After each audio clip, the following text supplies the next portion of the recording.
Fine he your everybody. তোমরা কি জানো যে এই জিকে গুলো কোথায় ব্যবহার হয়, কিসে ব্যবহার হয়? অবশ্যই তোমরা একবার জেনে নাও। যদি জানা না থাকে তোমরা একবার অবশ্যই জেনে নাও, যে কোনো চাকরি পরীক্ষা কিন্তু এগুলো কাজে দেবে। ঠিক আছে, দেখো, আঙুলের ছাপ প্রত্যেকের আলাদা হয়, এরূপ দেহের আর কোন অঙ্গের ছাপ প্রত্যেকের আলাদা হয়? জীবের ছাপ। ল্যাপটপ কত সালে আত্মপ্রকাশ করে? হ্যাঁ, ল্যাপটপ আগে শিখিয়েছি আমি কম্পিউটার, এবার ল্যাপটপ। ল্যাপটপ কত সালে আত্মপ্রকাশ করে? 1980 সালে।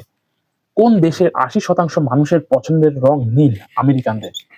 ঠিক আছে, কোন শহরে যত মানুষ আছে তার চেয়ে বেশি টেলিফোন আছে? ওয়াশিংটন। 4 বছরে বাচ্চা গড়ে কত দিনে কত প্রশ্ন জিজ্ঞেস করে? 4 বছরে বাচ্চা গড়ে কত প্রশ্ন জিজ্ঞেস করে? এটা কুইজের মতো, কম বেশি 400টি। ঠিক আছে, তারপরে একজন মানুষ ঘন্টায় গড়ে কত শব্দ বলে? 4850টি। একজন সুস্থ মানুষ দিনে গড়ে কতবার হাসেন? 5বার। রবীন্দ্রনাথকে বিশ্বকবি বলে সর্বপ্রথম কে সম্মানিত করেন? ব্রহ্মবান্ধব উপপাধ্যায়। ব্রহ্মবান্ধব উপপাধ্যায়।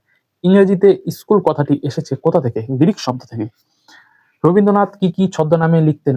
আন্নাকালী, পাকরাশি, ভানুসিংহ ইত্যাদি। আরো নাম ছিল।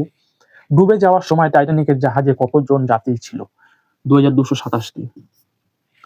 কোন ভারতীয় 18টি ভাষায় MA master of arts pass করেন, এমএ পাস করেন ও 34টি ভাষায় পণ্ডিত্য পায়? হরিনাথ দে। কম্পিউটার কে আবিষ্কার করেন? Charles Babbage. আগে আমি শিখিয়েছি ল্যাপটপ কত সালে আত্মপ্রকাশ করে? 1980। আর এখন কম্পিউটার কত সালে আবিষ্কার করেন? কে আবিষ্কার করেন? Charles Babbage. শরৎচন্দ্রের কোন উপন্যাসটি রাজরোষে বাজেয়াপ্ত হয়েছিল? পথের দাবি। রাজ্যসভা সদস্য হতে গেলে প্রার্থীর ন্যূনতম বয়স কত হতে হবে? 30 বছর। ঠিক আছে, দেখো এগুলো আমি দেখিয়ে দিলাম, এগুলো কিন্তু তোমাদের অবশ্যই জানা দরকার। থ্যাঙ্কস ফর ওয়াচিং, ধন্যবাদ। এরকম ভিডিও পেতে আমার চ্যানেলে অন্তত সাবস্ক্রাইব করে পাশে দেখুন। থ্যাঙ্কস ফর ওয়াচিং, ধন্যবাদ।